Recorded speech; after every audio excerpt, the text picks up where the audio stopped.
Assalamualaikum warahmatullahi wabarakatuh. Saya Fitria Ramadona, mahasiswa Universitas Muslim Nusantara Al-Wasliyah, program studi Pendidikan Guru Sekolah Dasar dengan nomor induk mahasiswa 221434103. Di sini saya akan menjelaskan mengenai sastra anak, jenis-jenis sastra anak, dan contoh sastra anak. Baiklah, penjelasan selanjutnya adalah pengertian sastra anak. Apa sih sastra anak itu? Sastra anak merupakan bentuk kreasi imajinatif dengan paparan bahasa tertentu yang menggambarkan dunia rekaan. Jadi dunia yang tidak nyata, menghadirkan pemahaman dan pengalaman tertentu, dan serta mengandung nilai estetika tertentu yang dibuat oleh orang dewasa maupun anak-anak. Nah, di sini sudah jelas sekali bahwa sastra anak ini memang ditujukan ataupun dibuat untuk anak-anak sendiri, tetapi untuk menikmati orang dewasa juga bisa menikmati sastra anak. Selanjutnya adalah contoh-contoh dari sastra anak. Yang pertama adalah puisi, yang kedua dongeng, cerita rakyat, cerita pendek, cerita fiksi, dan drama. Itulah beberapa dari contoh cerita anak. Untuk selanjutnya merupakan pengenalan jenis-jenis karya sastra anak. Yang pertama ada puisi. Puisi ini merupakan ungkapan pikiran ataupun perasaan seorang penyair yang dituangkan melalui karyanya serta menggunakan bahasa yang indah serta mengandung makna yang mendalam. Nah, di puisi ini kita menggunakan atau bermain dengan bahasa sehingga bahasa-bahasa yang kita rangkai tadi menjadi satu kesatuan yang indah serta memiliki makna yang mendalam bagi perasaan si penyair. Selanjutnya ada dongeng. Dongeng merupakan bentuk sastra lama yang bercerita tentang suatu kejadian yang luar biasa dan penuh khayalan, sehingga dianggap oleh masyarakat cerita tersebut tidak benar-benar terjadi. Kenapa masyarakat tidak menganggap cerita tersebut benar-benar terjadi? Dikarenakan dongeng biasanya memiliki tokoh yang berkarakter seperti hewan. Tokoh hewan yang berkarakter seperti manusia. Nah, oleh karena itu masyarakat tidak menganggapnya cerita yang benar-benar terjadi.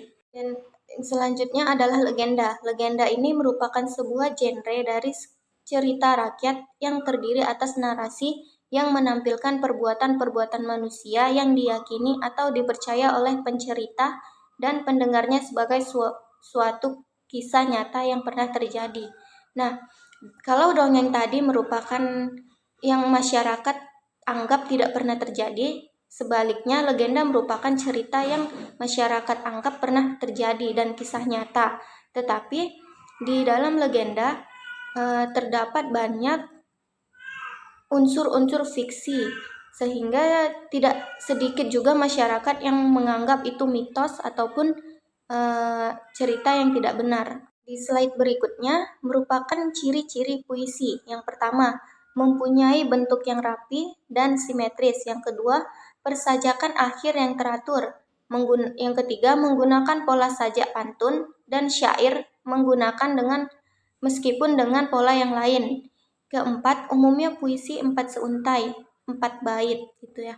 Terus yang kelima, menggunakan bahasa konotatif. Yang keenam, puisi ditulis dalam bentuk bait.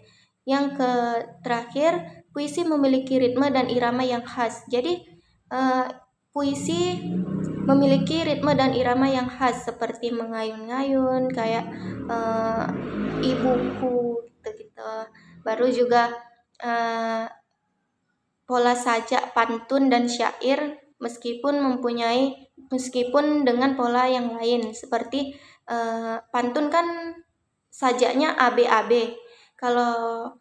Kalau puisi bisa AAAA ataupun ABC gitu. Selanjutnya adalah ciri-ciri dongeng. Dongeng disebarkan secara lisan. Jadi dari mulut ke mulut. Makanya masyarakat menganggapnya itu cerita tidak benar karena tidak ada bukti yang bisa menjelaskan hal tersebut gitu. Terus disebarkan dengan waktu yang cukup lama.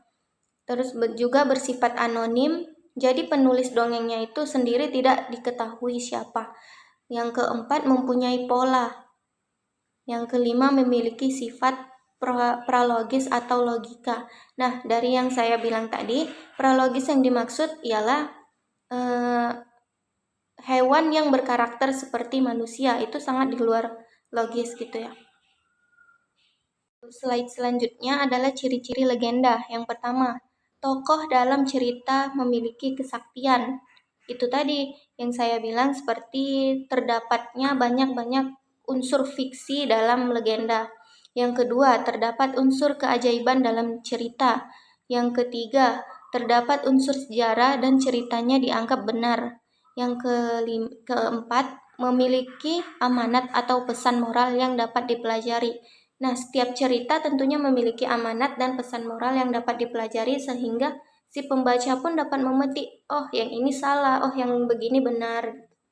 Untuk slide selanjutnya dapat kita lihat contoh puisi, yaitu puisi pendidikan.